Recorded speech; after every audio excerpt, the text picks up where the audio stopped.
Warahmatullahi wabarakatuh. Jumpa lagi di channel Belajar Matematika bersama Bu Mut. Apa kabar semua? Mudah-mudahan semua masih dalam keadaan sehat ya. Meskipun kita belum bertatap muka secara langsung, mudah-mudahan tidak mengurangi semangat kalian untuk belajar. Oke, di awal semester 2 kali ini yang akan kita pelajari pertama kali adalah tentang perbandingan.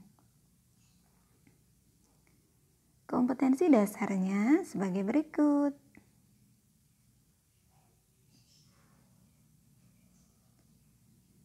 Tujuan pembelajaran, setelah menyimak video ini, kalian diharapkan dapat menentukan rasio dua besaran dengan satuan sama dan berbeda, kemudian dapat menyelesaikan masalah yang berkaitan dengan rasio dua besaran, baik dengan satuan sama maupun berbeda.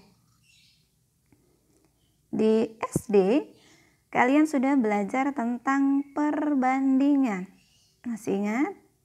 Ya mudah-mudahan sedikit meskipun sedikit masih ingat ya. Oke, kalian bisa amati gambar berikut. Ya, ada foto keluarga yang sedang liburan. Tapi karena pandemi kemarin, kita semua tidak bisa berlibur ya. Oke, apa informasi yang bisa kalian dapat dari foto tersebut?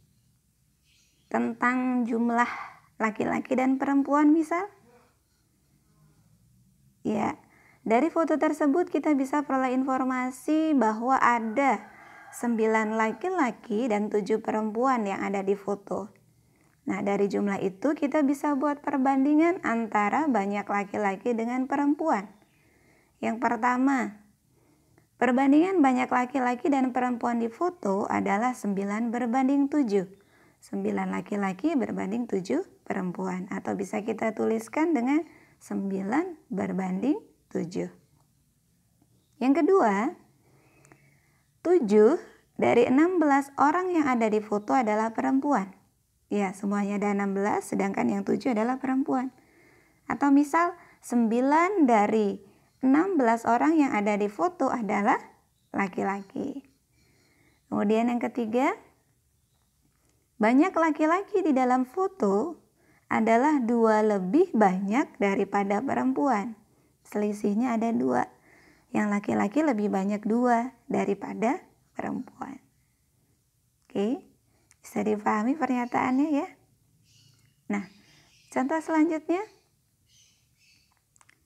Siswa di SMP Negeri 1 Kalianda diminta untuk memilih membaca berita melalui media online atau media cetak.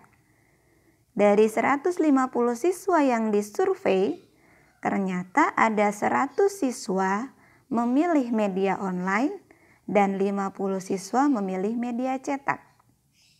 Dari informasi ini kita juga bisa membandingkan bisa antara yang memilih online dengan cetak atau dengan seluruh siswa. Yang pertama, kita bisa membuat perbandingan 1/3 dari siswa SMP Negeri 1 Kalianda yang mengikuti survei memilih media cetak untuk membaca berita. Tahu dari mana 1/3? Ya, 50 siswa memilih media cetak. Seluruhnya adalah 150. Jadi 50 berbanding 150. Kalau kita sederhanakan masing-masing dibagi 50, maka hasilnya adalah 1/3. Yang kedua, rasio. Banyak siswa yang memilih media online terhadap cetak adalah 2 berbanding 1. Yang memilih media online ada 100. Yang memilih media cetak ada 50.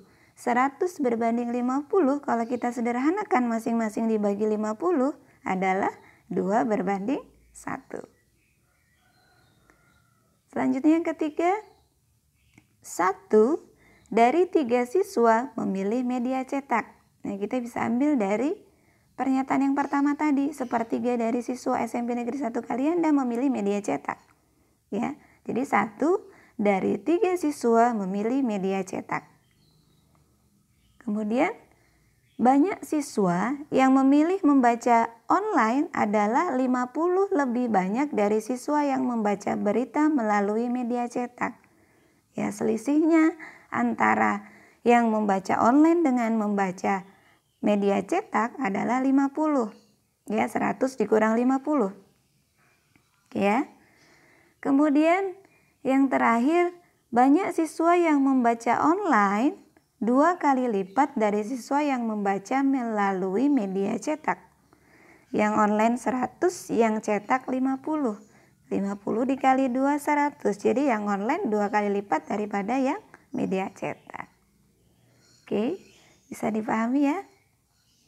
Nah, dari dua hal yang sudah kita pahami tadi, kita bisa memperoleh informasi bagaimana cara membandingkan dua besaran. Ya. Nah, ada dua cara dalam membandingkan dua besaran. Yang pertama tadi dengan menentukan selisihnya. Yang kedua dengan menentukan rasionya. Rasio berarti membandingkan dua besaran kemudian disederhanakan.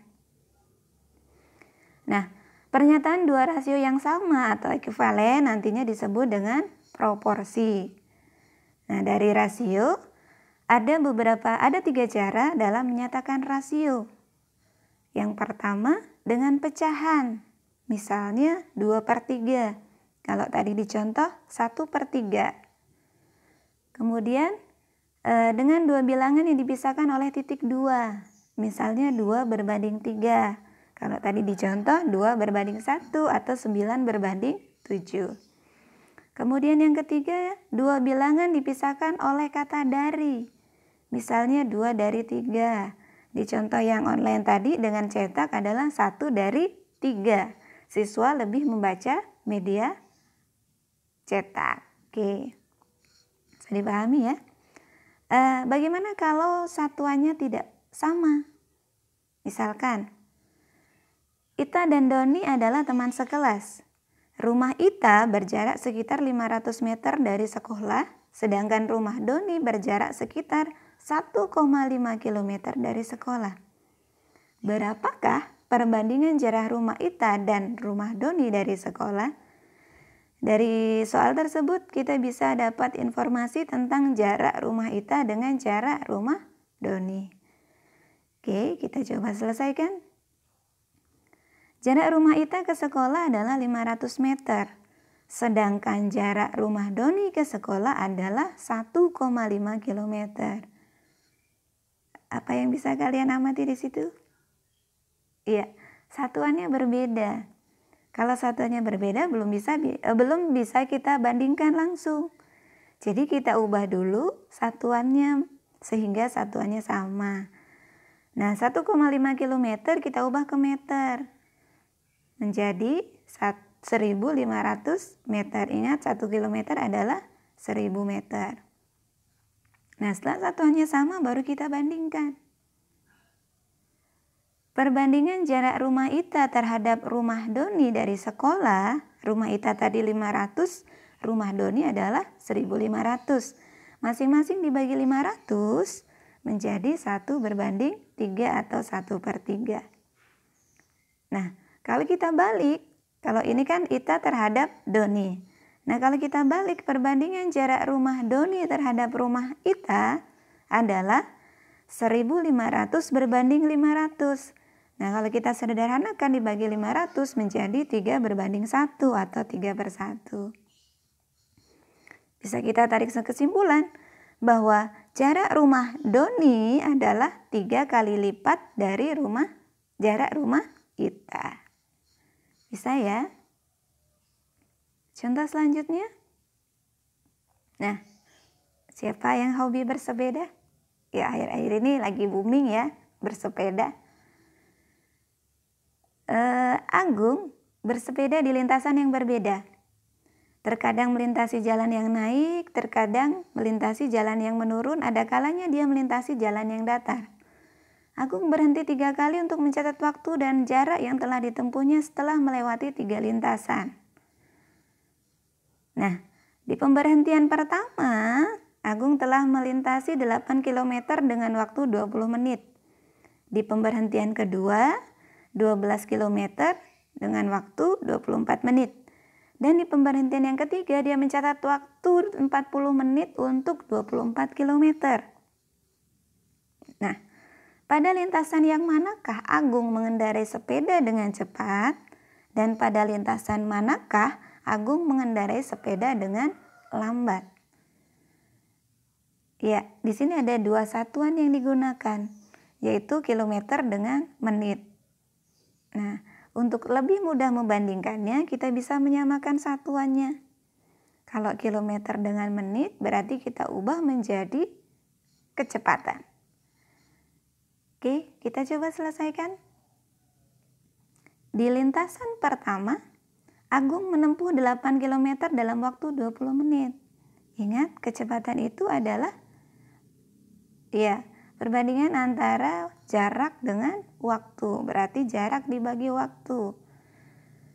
Sehingga Agung mengendarai sepeda dengan kecepatan 8/20 km per menit. 8/20 kalau kita sederhanakan, masing-masing dibagi 2 menjadi 4/10. Kemudian di lintasan kedua Agung menempuh 12 km dalam waktu 24 menit. Berarti kecepatan yang Agung saat mengendarai sepeda di lintasan kedua yaitu 12/24. Diperkecil menjadi 1/2, masing-masing dibagi dengan 12, ya, 1/2. Kemudian untuk menyamakan dengan yang pertama tadi, kita ubah lagi menjadi 5/10. Masing-masing pembilang penyebut 1/2 kita kali dengan 5 sehingga diperoleh 5/10 km per menit. Di lintasan ketiga, Agung menempuh 24 km dalam waktu 40 menit, sehingga kecepatannya adalah 24/40.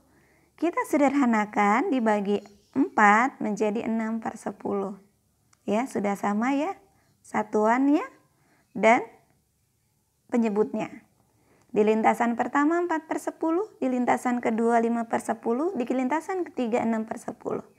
Bisa kita bandingkan? Iya, kita bandingkan.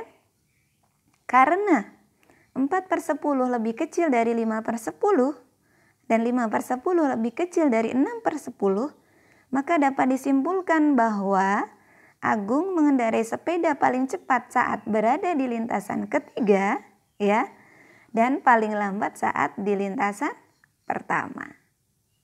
Oke, bisa dipahami? Udah ya? Mudah-mudahan bisa kalian pahami, tetap semangat belajar. Dan jangan lupa klik tombol like, yang belum subscribe, tombol subscribe-nya sehingga tanda subscribe-nya berubah menjadi abu-abu. Terima kasih. Selamat bertemu di video-video selanjutnya. Terima kasih banyak sudah menyimak. Terima kasih atas like dan subscribe-nya. Ibu akhiri, wassalamualaikum warahmatullahi wabarakatuh.